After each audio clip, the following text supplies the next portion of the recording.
मेरे प्यारे विद्यार्थियों को नमस्कार। मैं उम्मीद करता हूँ आप सब लोग बहुत अच्छे होंगे और बहुत सारे लोग वीडियो का इंतज़ार भी कर रहे होंगे। और मुझे लगता है बहुत सारे मैसेज आते रहते हैं जो लगातार मेरे चैनल को देखते रहते हैं, मेरे वीडियो को देखते रहते हैं, वो 100% मेरे वीडियो का इंतज़ार कर रहे होंगे। और लगभग 1 वीक से 1.5 वीक हो गया हमारी वीडियो एक भी नहीं आए। बाकी आपको पता है कि हमारा सिस्टम हमारे चैप्टर वाइज सॉल्यूशन तो चल ही रहा है, हमारा जो कोऑर्डिनेट ज्योमेट्री चल रहा है। लेकिन आज आज जो मैं आपको पूरा ये वीडियो 1-1.5 घंटे का रहेगा, मतलब पूरा कंप्लीट पेपर का वीडियो रहेगा। यहाँ पे मैं 2019 सीजीएल की बात कर रहा हूँ। एसएससी सीजीएल जो कंडक्ट करवाता है 2019 का पेपर, वो 2020 में कंडक्ट करवाया गया था। वहाँ पे 3 मार्च से पेपर स्टार्ट हुआ था। इस 3 मार्च का फर्स्ट शिफ्ट के जितने भी गणित के क्वेश्चन आए थे, आज मैं इस वीडियो में इस वीडियो में प्रोवाइड करा दूंगा। चाहे 1 घंटे का वीडियो हो, चाहे 1.5 घंटे का हो, चाहे आधे घंटे का हो, जितने समय में ये 25 क्वेश्चन जो आपके आते हैं वो मैं इस वीडियो में आपको प्रोवाइड करवाऊँगा। और आप ऐसा ना सोचें कि सर ने जो कोऑर्डिनेट चालू किया था वो छूट गया, बिल्कुल भी नहीं छूटा। वो हमारा जो चैप्टर वाइज चल रहा था वो 100% चलता ही रहेगा, उसमें बिल्कुल भी कोई लापरवाही नहीं बरती जाएगी। हमारा जो कोऑर्डिनेट चल रहा था वो कोऑर्डिनेट चलेगा ही। कोऑर्डिनेट कंप्लीट होने के बाद जो भी चैप्टर मैंने आपको अधूरे छोड़ रखे हैं, पहले हम उनको कंप्लीट करेंगे, उसके बाद हम किसी अन्य चैप्टर की तरफ आगे बढ़ेंगे। और बाकी मैं आप लोगों को ये पेपर के सेट प्रोवाइड करवाता रहूँगा, बीच बीच में ये करवाता रहूँगा। जैसे आज मैं आपको फर्स्ट शिफ्ट में जितने भी 25 क्वेश्चन आए थे वो मैं आपको सॉल्व करवाऊँगा। लेकिन आगे अपना कोऑर्डिनेट के वीडियो भी डलते रहेंगे और इसके भी वीडियो साथ में डलते रहेंगे, ठीक है। तो चलो हम स्टार्ट करें। आप लोग मुझे उम्मीद है कि आप सब लोग रेडी होंगे पढ़ाई के लिए, और आपके पेपर नज़दीक आते जा रहे हैं और आप पढ़ाई भी कर रहे होंगे, ठीक है। हमारे वीडियो का जो ड्यूरेशन है वो थोड़ा गैप इसलिए हो जाता है कि मैं अभी स्टूडियो बनाने में व्यस्त हूँ। स्टूडियो जैसे ही अपना बन जाएगा तो मैं आप लोगों को बाकायदा फेसबुक पे अपडेट कर दूंगा कि अब हमारा ये सिस्टम ये बिल्कुल टाइम टेबल के हिसाब से, इस टाइम टेबल के हिसाब से हमारी क्लासेस यूट्यूब पे चलेंगी, ठीक है। बाकी हम आगे कर ही रहे हैं, हमारा जो चैप्टर वाइज चल रहा है वो हम करते ही रहेंगे। यहाँ पे अपने ये पेपर भी मैं आप लोगों को सॉल्व करवाता रहूँगा, ठीक है। चलो हम पढ़ाई करें। आज के ये 3 मार्च का फर्स्ट शिफ्ट है जो एसएससी सीजीएल ने 2020 में कंडक्ट करवाया था, वो हम करते हैं। यहाँ पे पहला क्वेश्चन, सारे क्वेश्चंस आपको इधर दिखाई दे जाया करेंगे और मैं इधर सारे के सारे सॉल्यूशंस आपको प्रोवाइड कराऊंगा, ठीक है। आप क्वेश्चन पढ़ लेना, मैं यहाँ पे पढ़ के सुना देता हूँ। A, B and C individually complete a piece of work in 24 days, मतलब ए 24 दिन में कंप्लीट करता है, बी 15 दिन में कंप्लीट करता है, और सी कितने दिन में, 12 दिन में कंप्लीट करता है।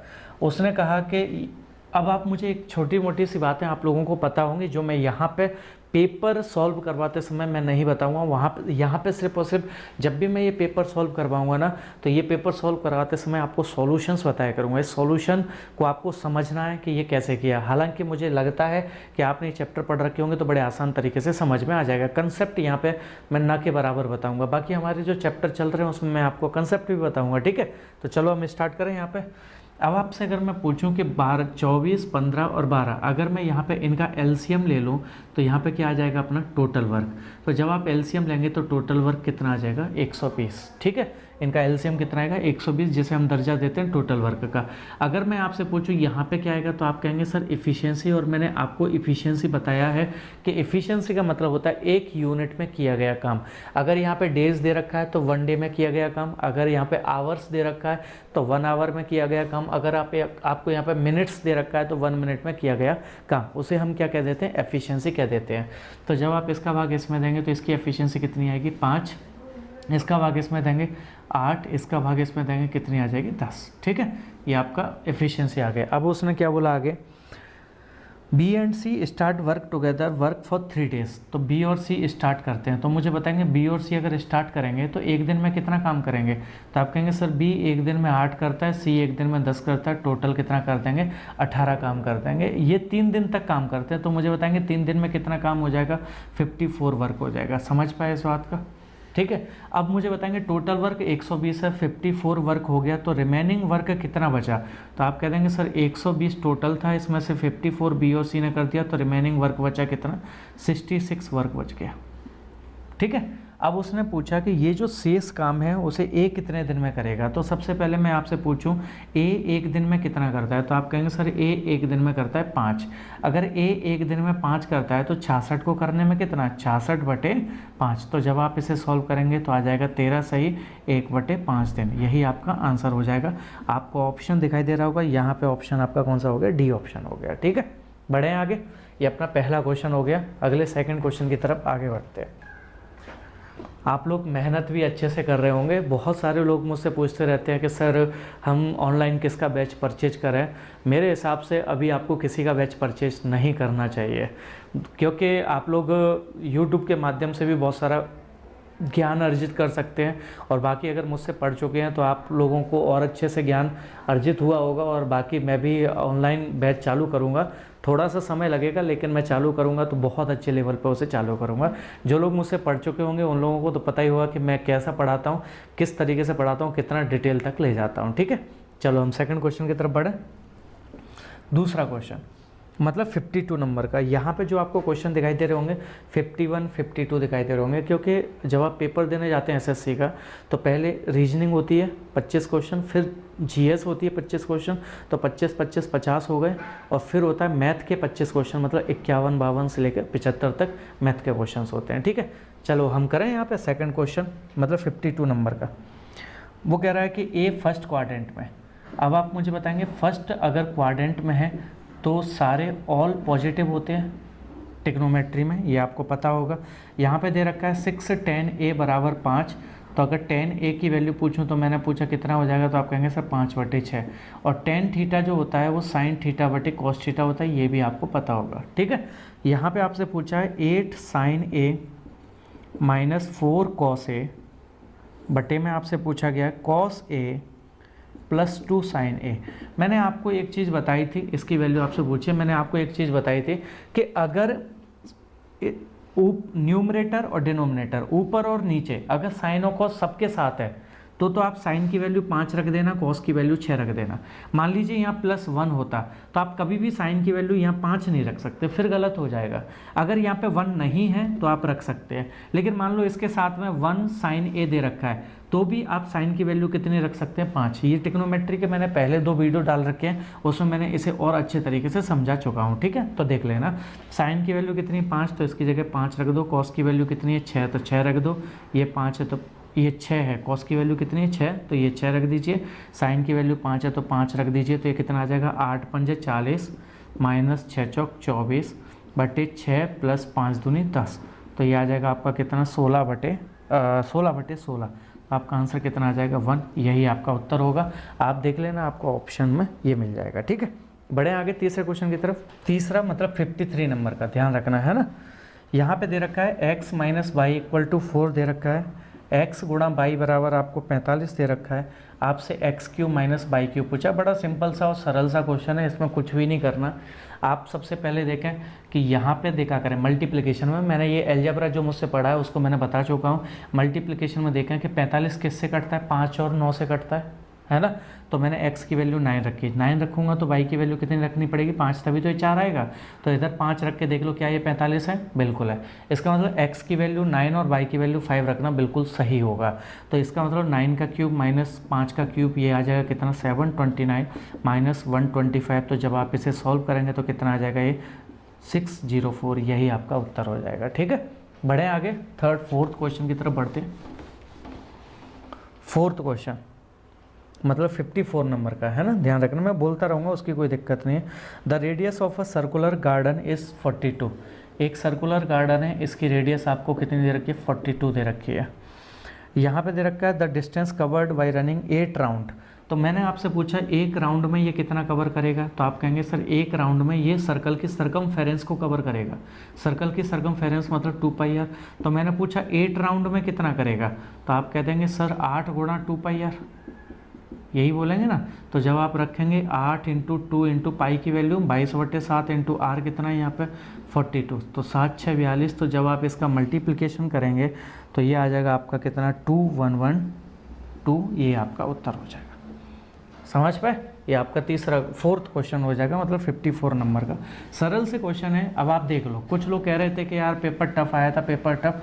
हाँ चलो 3 मार्च का फर्स्ट शिफ्ट का पेपर इजी भी बता रहे थे बहुत सारे लोग, तो अपन टफ पेपर की तरफ भी आगे बढ़ेंगे, आप उसकी चिंता नहीं करिएगा। वो भी सरल से क्वेश्चन होते हैं, बस टफ आप लोगों को बता दिया जाता है कि टफ था। हकीकत में क्वेश्चन के जब ऑप्शन से भी आप सिलेक्ट करेंगे तो भी आपका सॉल्व हो जाएगा। जैसे इसमें देखें कितना था 2112, उसने पूछा 8 राउंड में, तो आपको ये तो पता ही चल गया था 8 2 पाई r होगा, यही पता चला था ना अभी आपको।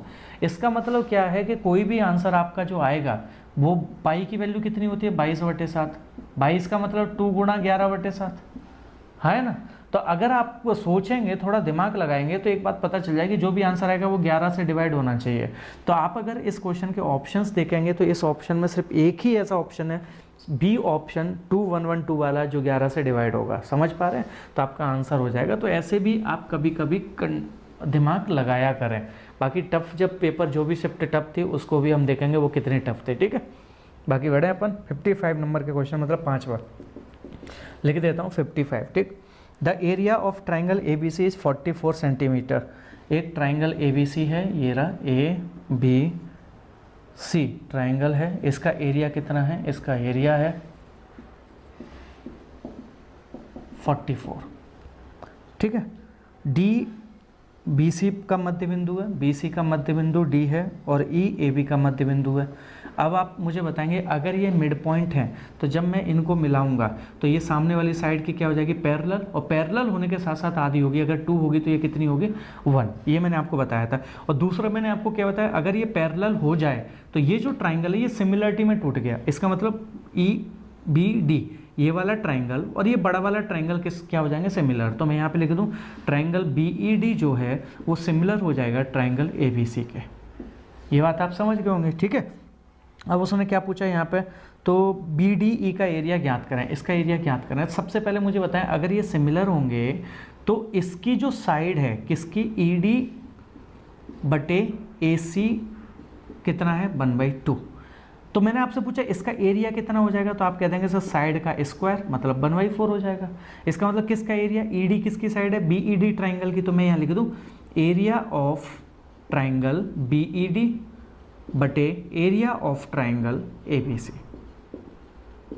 ये बात आप समझ गए होंगे।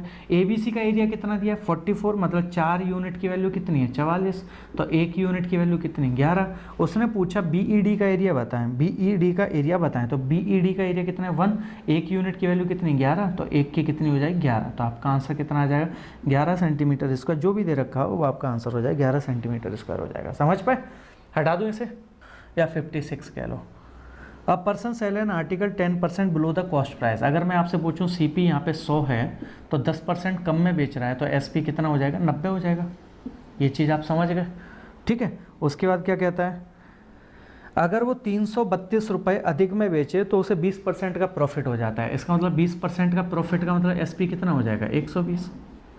ये ओरिजिनल एस पी हो गया, ये काल्पनिक एस पी हो गया, इमेजिनरी। उसने क्या रखा है ना हेड, आपको पता है ना यदि जब भी आ जाता है तो काल्पनिक आ जाता है। तो उसने कहा कि ओरिजिनल उसे 10% कम में बेच रहा है, लेकिन उसे 20% का प्रॉफिट होता है। 20% का प्रॉफिट मतलब 120 का हो जाता है। लेकिन ये कब होता है, जब वो 332 रुपये अधिक में बेचता है। तो मुझे बताएंगे पहले का कितने में बेच रहा था 90 में, अब कितने में बेच रहा है 120 में। तो कितने अधिक में बेच रहा है, तो आप कह देंगे सर 30 यूनिट अधिक में बेच रहा है। मैंने पूछा क्वेश्चन में कितना दिया है, तो आप कहेंगे 332 रुपये दिया है। तो मैंने पूछा 1 यूनिट की वैल्यू कितनी आ जाएगी 332/30 आ जाएगी। क्या ये बात समझ पाए। उसने पूछा ओरिजिनल सेलिंग प्राइस बताएं, तो ओरिजिनल सेलिंग प्राइस कितना है 90। 1 यूनिट की वैल्यू 332/30, तो 90 में की वैल्यू कितनी हो जाएगी 332/30। तो जब आप इसे सॉल्व करेंगे तो कितना आ जाएगा 996 रुपीज़ आपका आंसर हो जाएगा। समझ पाए, हटा दूँ इसे या फिर ऐसा बोलो 7वें नंबर का क्वेश्चन।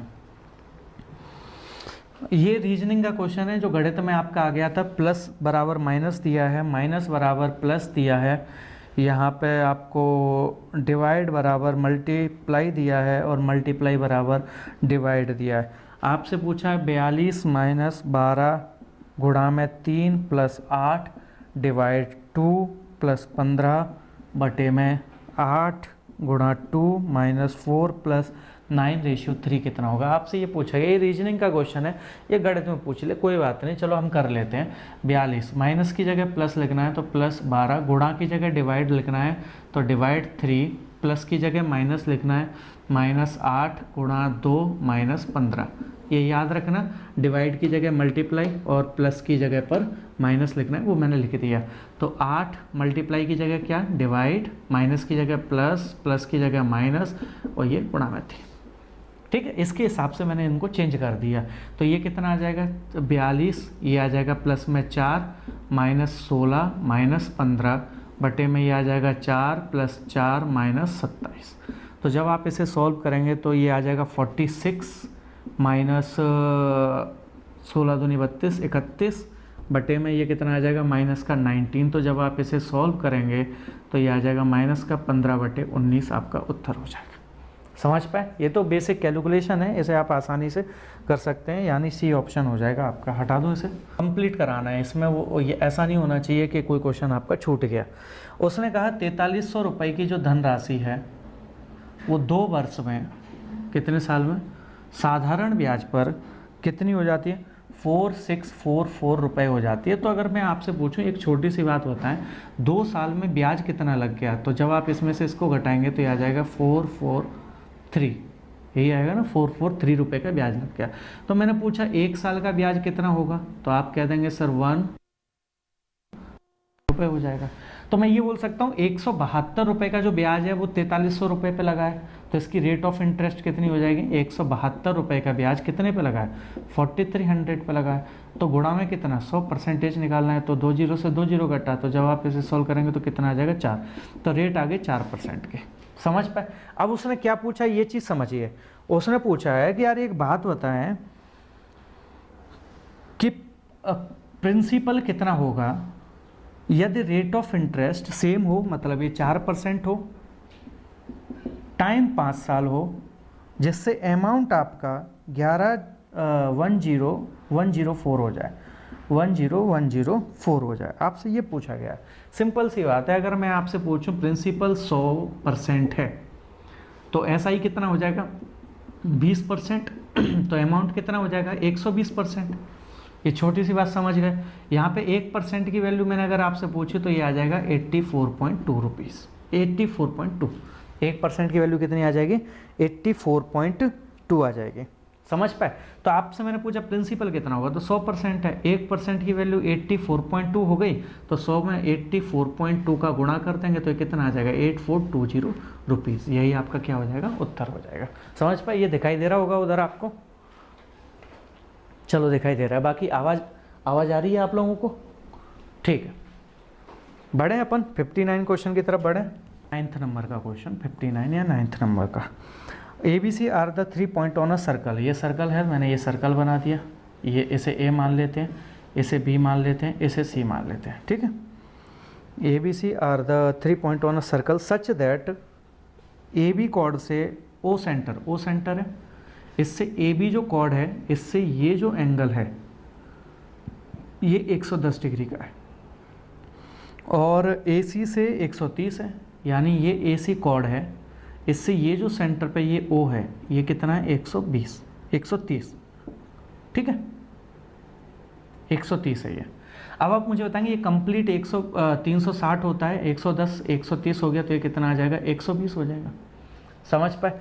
तो उसने पूछा आप BAC बताना है, कितना बताना है एंगल BAC आपको ये वाला कोण बताना है। अब बच्चा बता देगा, क्या बता देगा कि सर ये B है, ये C है, ये सेंटर है, ये A है। अगर सेंटर पे कोण 120 मतलब 2 थीटा है तो सरकमफेरेंस पे एंगल थीटा होता है, यानी 60 हो जाएगा। ये आपका उत्तर हो जाएगा। समझ पाए? बढ़े अपन 60 क्वेश्चन की तरफ, या अपन 10वें क्वेश्चन बोल सकते हैं आज का। वो कह रहा है एक ट्रेन किसी पोल को, ये पोल है, इसे 12 सेकंड में पार कर जाती है। कितने सेकंड में 12। और यही जो ट्रेन है वो किसी प्लेटफॉर्म कितनी लंबाई है 170 मीटर की, इसे पार करने में उसे 36 सेकंड का समय लगता है। तो आप ट्रेन की स्पीड बता दें किलोमीटर प्रति घंटा में, ट्रेन की स्पीड किलोमीटर प्रति घंटा में। तो मुझे बताएं, मान लीजिए इस ट्रेन की लंबाई d है, इस ट्रेन की लंबाई कितनी d। तो मैंने पूछा किसी पोल को पार करना मतलब खुद की लंबाई को पार करना, तो खुद की लंबाई को पार करने में कितना समय 12 सेकंड का। यहाँ पे लंबाई कितनी है d प्लस 170, इसको पार करने में कितना समय, 36 सेकंड का। तो मैंने आपसे पूछा कि मुझे एक बात बताएं आप, अगर मैंने आपसे यहाँ पे पूछ लिया d को पार करने में 12 सेकंड, तो d को पार करने में कितना, 12 सेकंड, और d प्लस 170 को पार करने में 36 सेकंड, तो आप क्या बोलेंगे सर d को 12 है तो इसको 24 होगा, तभी तो 12 और 24 कितना हो जाएगा, 36। इसका मतलब स्पीड क्या होगी, 170 मीटर की लंबाई को वो कितने सेकंड में, 24 सेकंड में पार करती है। लेकिन अपन को किलोमीटर प्रति घंटा में चाहिए, तो कितने का मल्टीप्लाई कर देंगे हम यहाँ पे, 18/5 का। तो ये आ जाएगा 6 चौक 24, 6 दूनी 36, 18। तो जब आप इसे सॉल्व करेंगे तो ये आ जाएगा 25.5 किलोमीटर प्रति घंटा। यही आपका क्या हो जाएगा, उत्तर हो जाएगा। समझ पाए, ये आपका 60वें नंबर यानी 10वें आज की क्लास का 10वां क्वेश्चन हो गया। हटा दूँ इसे, सरल सा क्वेश्चन है, कुछ भी नहीं है। ये सारे के सारे अगर आपने अच्छे से मेरे क्लास नोट्स पढ़ रखे हों तो आपको ये सारी चीज़ें आपको बहुत अच्छे तरीके से बहुत अच्छे लेवल पर मिल जाएंगे। ठीक है, बढ़े आज की क्लास का 11वां या 61वें नंबर का question. The ratio of number of boys और गर्ल, बॉयज़ और गर्ल का रेशियो 5:3 है और टोटल स्टूडेंट 640 दिए हैं। तो टोटल दिया कितना है, 640। तो 1 यूनिट की वैल्यू 80 हो जाएगी, तो 5 यूनिट की वैल्यू 400 और 3 यूनिट की वैल्यू 240। ये बात समझ गए होंगे आप। ठीक है, सरल सी बात है ये तो। अब उसने क्या बोला, उसने ये बोला कि लड़की की संख्या 30 ज़्यादा हो जाती है, तो बॉयज़ बटे गर्ल। लड़की कितनी है, 240, 30 ज़्यादा हो गई। तो उसने पूछा लड़कों की संख्या कितनी ज़्यादा होनी चाहिए, तो लड़के हैं कितने, 400, मान लीजिए x ज़्यादा हो गए। कितने ज़्यादा हो गए, x।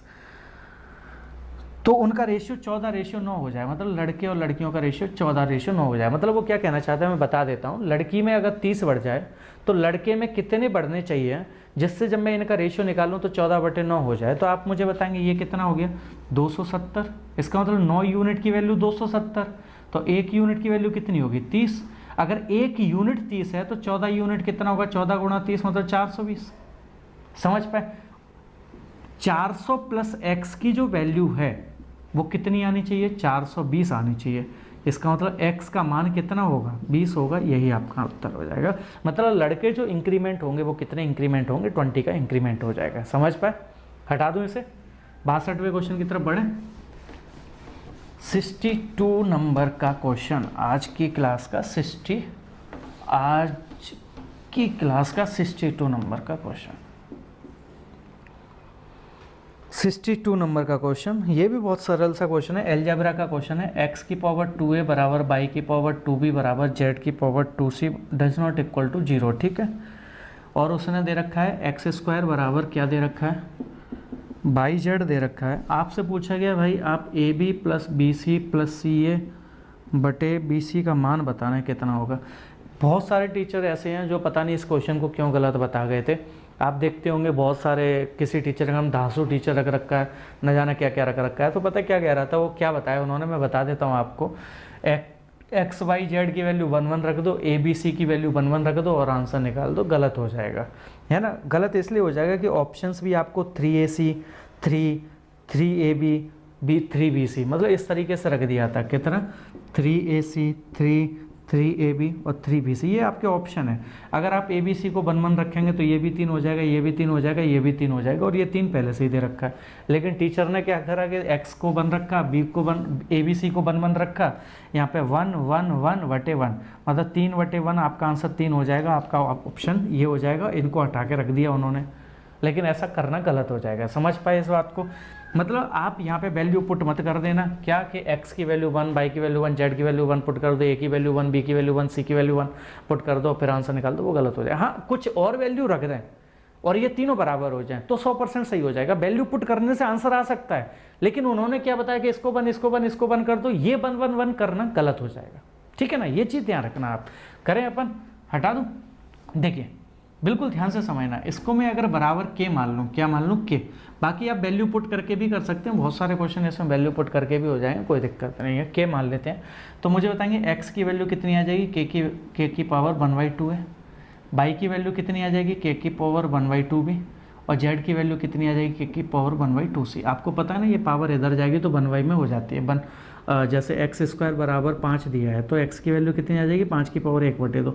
ये छोटा सा कंसेप्ट आप जानते होंगे, ठीक है।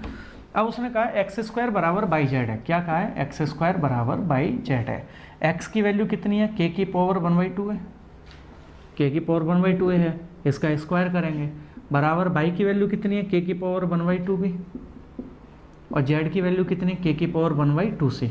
तो ये आ जाएगा के की पावर 1/a आ जाएगा बराबर के की पावर 1/2b प्लस 1/2c आ जाएगा। ये चीज़ समझ गए होंगे, जब बेस सेम होता है तो पावर ऐड हो जाती है, और जब बेस बराबर हो गया तो पावर भी बराबर हो जाती है। इसका मतलब 1/a बराबर 1/2b प्लस 1/2c हो जाएगा। अगर मैंने पूछा और सॉल्व करेंगे तो 1/a बराबर 2bc और ये आ जाएगा b प्लस c।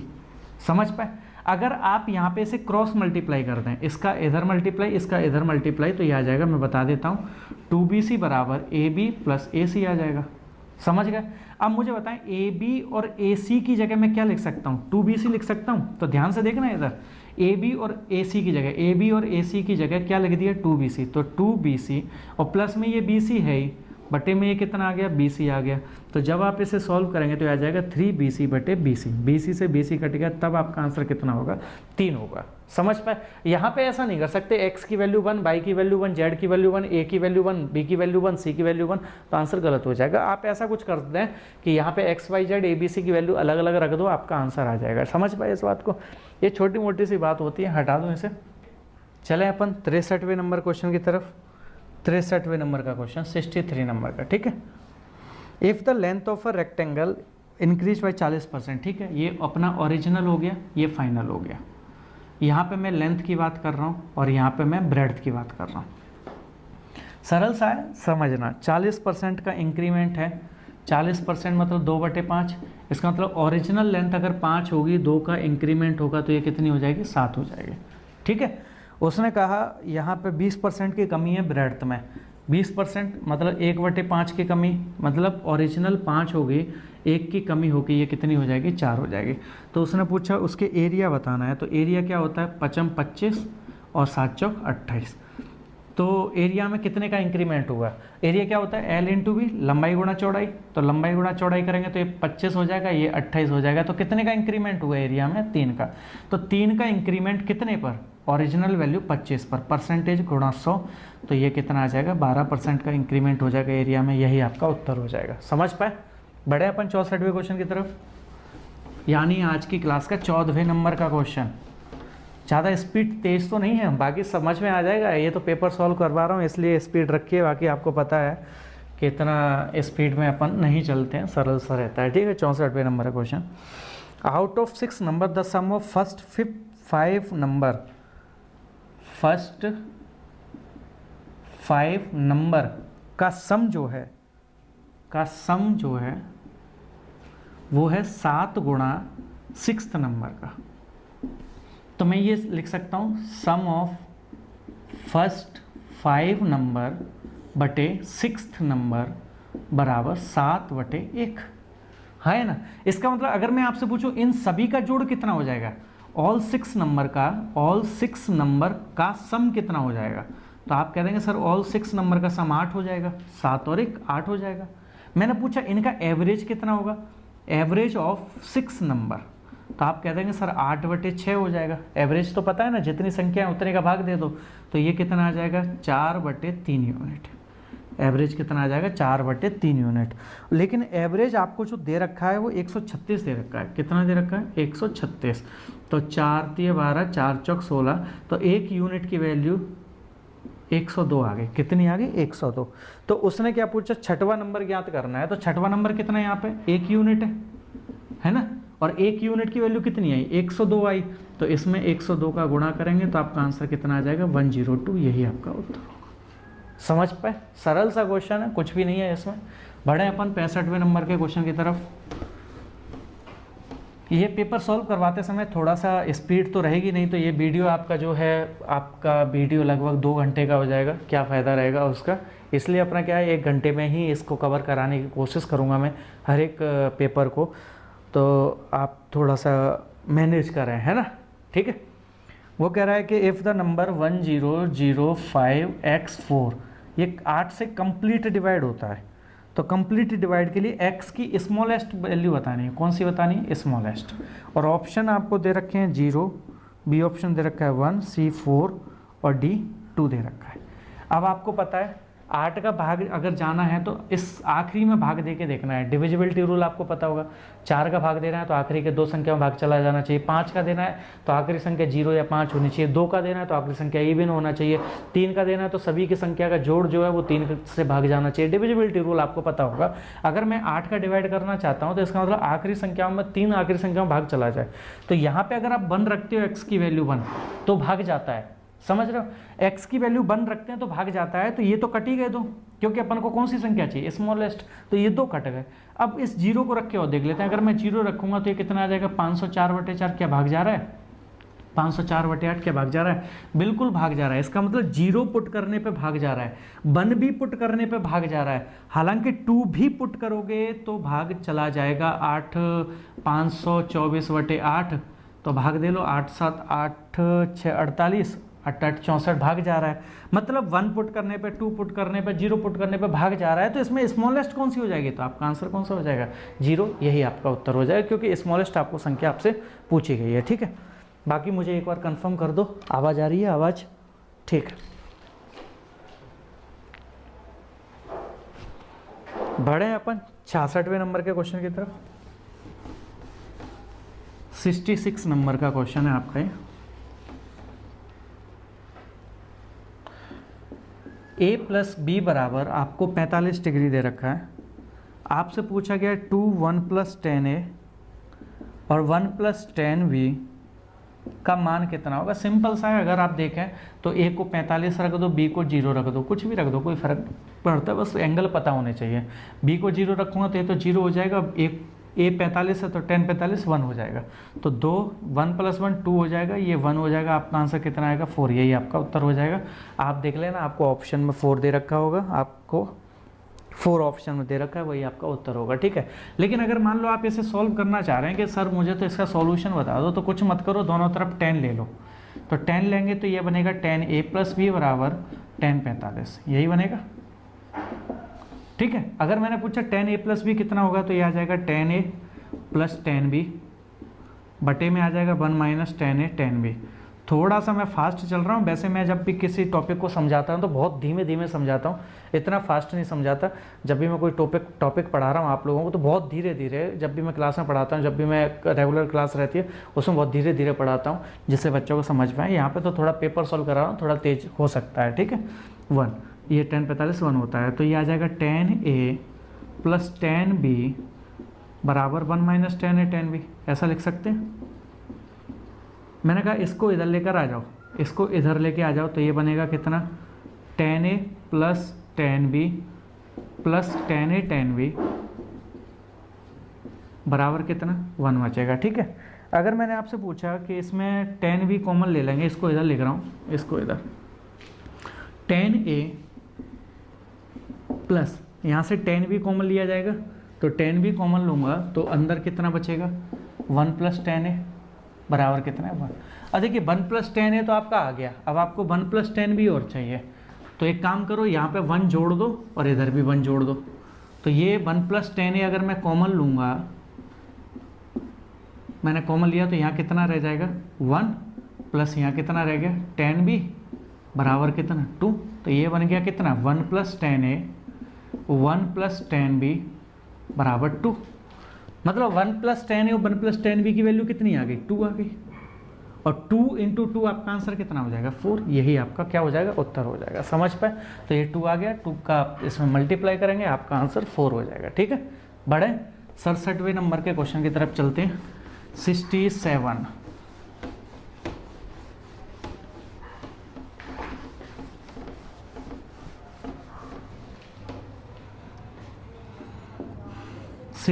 67वें नंबर का क्वेश्चन है आपका। बड़ा सरल सा क्वेश्चन है। ये अपना ABC दे रखा है, ये A हो गया, ये B हो गया, ये C हो गया, यहाँ पे ये पैरेलल है MN, ये दोनों पैरेलल हैं, ध्यान देना। अगर ये दोनों पैरेलल हैं तो छोटा ट्रायंगल बड़ा ट्रायंगल क्या हो जाएंगे? सिमिलर हो जाएंगे। छोटा मतलब AMN ट्रायंगल जो होगा, कौन सा? AMN ट्रायंगल जो होगा वो सिमिलर होगा बड़े ट्रायंगल। बड़ा कौन सा? ABC ट्रायंगल के सिमिलर हो जाएगा। ठीक है, यहाँ पे आपको दे रखा है क्वाड्रिलेटरल, इसका एरिया 130 सेंटीमीटर स्क्वायर दे रखा है, इसका एरिया AN 4 दे रखा है, NC 5 दे रखा है, तो टोटल कितना होगा 9। अब आप मुझे बताएंगे अगर ये सिमिलर है तो जो 4/9 रेशियो होगा, क्योंकि AN/AC का रेशियो कितना हो जाएगा 4/9 हो जाएगा। अगर मैंने पूछा एरिया कितना होगा, एरिया ऑफ AN किसकी साइड है, AMN की साइड है, तो एरिया ऑफ ट्रायंगल AMN लिख दूं बटे AC किसकी साइड है, ट्रायंगल ABC की साइड है, तो आप कितना कह देंगे 16/81 स्क्वायर हो जाता है। ये बात आपको पता है। अब आपको दिया MBCN का एरिया दिया 130, तो मुझे एक बात बताएं, इसका एरिया 81 है, बड़े का एरिया 81 है और छोटे का एरिया 16 है, तो इस बच्चे का एरिया कितना हो जाएगा, तो आप क्या कह देंगे, इसमें से माइनस कर दो, तो ये कितना बचा 5 और 7 65 यूनिट बचा। ये किसका आ जाएगा, MBCN का एरिया आ जाएगा, MBCN का। इस कंप्लीट 81, ये 16, तो ये कितना बचा 65, लेकिन इसका एरिया दिया कितना है 130, तो 1 यूनिट की वैल्यू 2 आ जाएगी। कितनी आ जाएगी 2। अब उसने किसका एरिया पूछा है आपसे, आपसे पूछा गया है कि भाई MAN का एरिया बता दो। MAN का एरिया कितना है 16 यूनिट, 1 यूनिट की वैल्यू कितनी है 2, तो 16 यूनिट की वैल्यू कितनी आ जाएगी 32 सेंटीमीटर स्क्वायर। यही आपका क्या हो जाएगा, उत्तर हो जाएगा। समझ पाए, सरल सा क्वेश्चन है, कुछ भी उसमें ऐसा नहीं है जो आपको नहीं समझ में आ रहा हो, आप आसानी से इसे कर सकते हैं। हटा दूं, ठीक है। अगले क्वेश्चन की तरफ बढ़ते हैं, 68वें नंबर के क्वेश्चन की तरफ। 68 नंबर का क्वेश्चन, 68 नंबर मतलब आज की क्लास का 18वें नंबर का क्वेश्चन। देखिए, a shopkeeper mark the price of an article, 28% का डिस्काउंट दे रहा है। देखिए, जब भी आपको डिस्काउंट ऑफ प्रॉफिट और लॉस की बात हो रही हो तो CP हमेशा 100 माइनस डिस्काउंट परसेंट होता है और MP हमेशा 100 प्लस माइनस प्रॉफिट और लॉस परसेंट होता है। अगर प्रॉफिट है तो प्लस, लॉस है तो माइनस। अब वो कह रहा है 28% का डिस्काउंट है तो 100 माइनस 28 और 12% का प्रॉफिट है तो 100 प्लस 12, तो ये आ जाएगा कितना 72/112। मतलब CP अगर 72 यूनिट होगा तो MP कितना हो जाएगा 112 यूनिट हो जाएगा। लेकिन आपको यहाँ पे MP 224 दिया है, मतलब 12 यूनिट की वैल्यू 224, तो 1 यूनिट की वैल्यू कितनी होगी 2 हो जाएगी। उसने पूछा CP बता दें, क्रय मूल्य ज्ञात करें। 1 बराबर 2 है तो 72 बराबर कितना आ जाएगा 144 रुपये। यही आपका क्या होगा उत्तर। ठीक है, बढ़े आगे। ये रेशियो है, ये फाइंड कैसे होता है, ये सारी चीज़ें मैं आपको क्लास में बताता हूँ किस तरीके से होता है, ये क्या किस तरीके से इसे अपन सॉल्व करते हैं। बाकी आप चिंता मत करो, अपन करेंगे, इन सब चीज़ों को करेंगे, टेंशन मत लो। 69, the radius of 2 cylinder are 3:4। 2 cylinder हैं तो ये 2 सिलेंडर बना दिए, पहला सिलेंडर, ये दूसरा सिलेंडर। इसकी रेडियस आपको दी है 3:4 और इसका हाइट दे रखा है आपको 4:9। उसने पूछा इनके वॉल्यूम का रेशियो कितना होगा। वॉल्यूम क्या होता है πr²h, वॉल्यूम क्या होता है πr²h होता है। पाई से पाई कट गया, आर कितनी यहाँ पे 3 का स्क्वायर 9 गुणा 4 हो जाएगा और यहाँ पे r का स्क्वायर 16 गुणा 9 हो जाएगा। समझ पाए, तो 9 से 9 कट गया, 4 एकम 4, 4 चौक 16, तो रेशियो कितना आ जाएगा 1:4। यही आपका क्या हो जाएगा उत्तर हो जाएगा। ठीक है, सरल सा क्वेश्चन है, हटा दूँ इसे। बढ़े अपन 70वें क्वेश्चन की तरफ। 70वां क्वेश्चन, 70 x बराबर, ये भी सरल है, ये प्रॉपर्टी आपको पता होना चाहिए, बहुत इंपॉर्टेंट है। मैंने ये चीज़ आपको शायद, ये ट्रिग्नोमेट्री के 2 वीडियो डाल रखे हैं, उसमें मैंने शायद ये चीज़ आपको बता दी है, बाकी सबको पता होना चाहिए। ये प्रॉपर्टी बहुत शानदार है।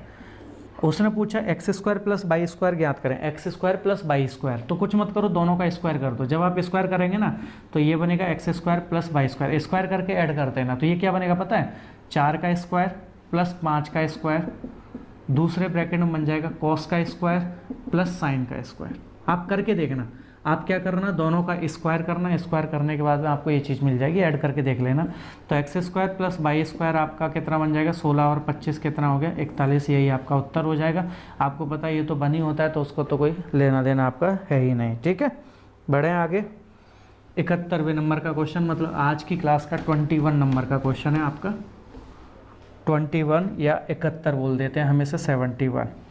उसने बोल रखा है x प्लस बाई बराबर आपको 8 दे रखा है, y प्लस जेड बराबर आपको 13 दे रखा है, z प्लस एक्स बराबर आपको 17 दे रखा है। आपसे पूछा गया यार एक्स स्क्वायर बटे बाई जेड कितना होगा, आपसे ये पूछा गया है।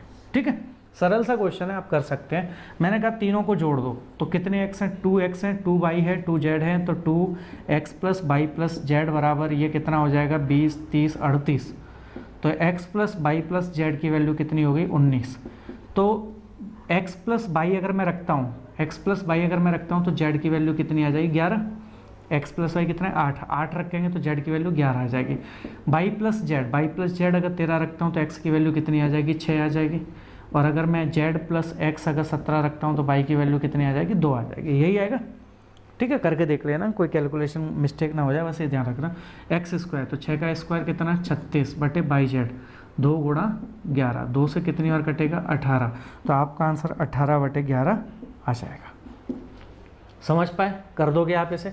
हटा दूं? चलें 72वें नंबर के क्वेश्चन की तरफ। 72 ये आपका डीआई का क्वेश्चन है। 72 से लेकर 75 यानी 4 क्वेश्चन आपके डीआई के क्वेश्चन हैं। हम इसे करते हैं। बाकी आप लोगों को आवाज़ वगैरह सब अच्छी आ रही है?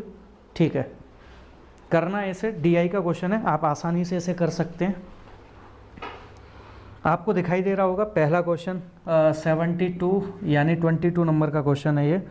इफ़ इन द ईयर 2015 2015 की बात हो रही है। 2015 में आप देख रहे होंगे टोटल आपको कितना दिया है 100 दे रखा है। कितना दे रखा है 100, टोटल 100 दे रखा है। ठीक है, बिल्कुल।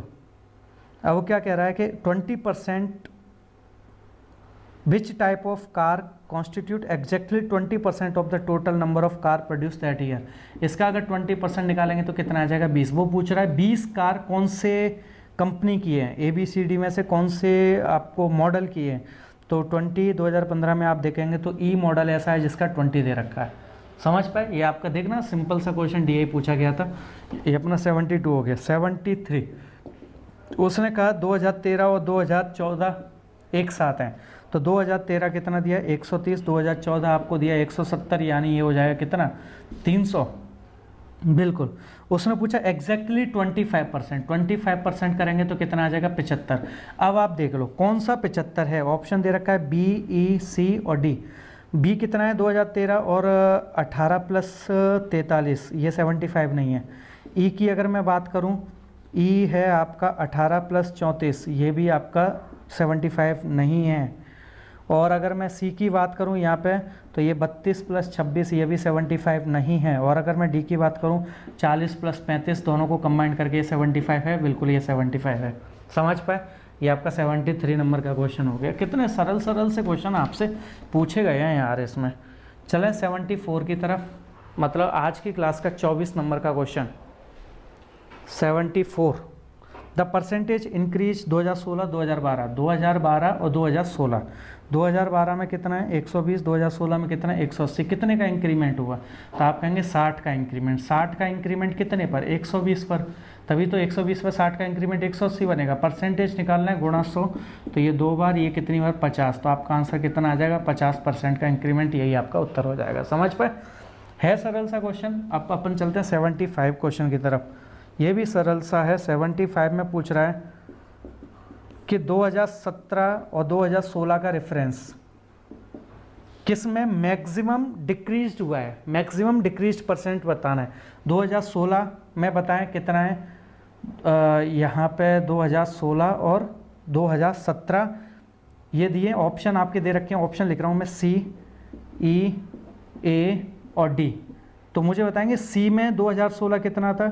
C में 2016 था 44, कितना हो गया 40। कितने का डिक्रीमेंट? 4/44 का। यही बोलेंगे ना आप। अगर मैं E की बात करूं तो आप ये बोल देंगे 50 और ये बोल देंगे कितना 50 और ये बोल देंगे 28। कितने का डिक्रीमेंट हो गया? तो आप बोल देंगे सर 22 का। कितने पर? 50 पे। अगर मैं A की बात करूं तो आप क्या कह देंगे यहाँ पे 36, 12। कितने का डिक्रीमेंट हो गया? 24 का। कितने पर? 36 पे। अगर मैं D की बात करूं तो यहाँ पे 38 और 22 है। कितने का डिक्रीमेंट हो गया? 16। कितने पे? 38 पे। ठीक है, मतलब 1/11। 1/11 कितना परसेंट होता है? 9 से 1/11%, यही होता है। अगर मैं इसको बोलूं तो ये कितना आ जाएगा 22/50, मतलब 44%। ये 6 24, 6 36, 2/3 हो गया। ये 2/3 कितना होता है? 66 से ही 2/3%। ये कितना है? 4 2 2 8 16 और ये कितना 19। तो 2 8/19 करेंगे तो ये कितना आ जाएगा? 19,800। तो 19 चौक 76 है ना। ये कुछ 4 कुछ आएगा, करके देख लेना। तो उसने पूछा मैक्सिमम डिक्रीमेंट किस में हुआ, तो मैक्सिमम डिक्रीमेंट 66 से ही 2/3, इसका मतलब ए में डिक्रीमेंट हुआ। समझ पाए? तो आपका आंसर जो होगा वो कौन सा हो जाएगा? ए ऑप्शन हो जाएगा। ये समझ पा रहे होंगे। 4/44 कैसे आया? 44 था, 40 हो गया, कितने की कमी आ गई? 4 की। कितने पर? 44 पर, तो 4/44 हो गया। ये 50 था, 28 हो गया, कितने की कमी आई? 22 की कमी। कितने पर? 50 पे। गुणा में 100 क्यों कर रहे हैं? क्योंकि परसेंटेज निकालना है। तो 44% आ गया। 36 से 12 कितना? 24। कितने की? 24 की कमी आई, कितने पर? 36 पे। तो ऐसे आप कर देंगे। मैक्सिमम डिक्रीमेंट कितना है? 66 से 2/3%। ये आपका 3 मार्च का फर्स्ट शिफ्ट का पेपर हो गया। आज के लिए काफ़ी है, अगले वीडियो में हम मिलते हैं। मैं पेपरों को थोड़ा जल्दी कराऊंगा, तो आप लोगों को उससे कोई ऑब्जेक्शन नहीं होना चाहिए, बल्कि थोड़ा उस वीडियो को 2 बार देखें, 3 बार देखें, आपको समझ में आ जाएगा। बाकी जब भी मैं चैप्टर पढ़ाता हूँ बहुत ईजीएस्ट और स्लोएस्ट लेवल में पढ़ाता हूँ, जिससे आपको आसानी से समझ में। आज के लिए काफ़ी है। जय हिंद, जय भारत।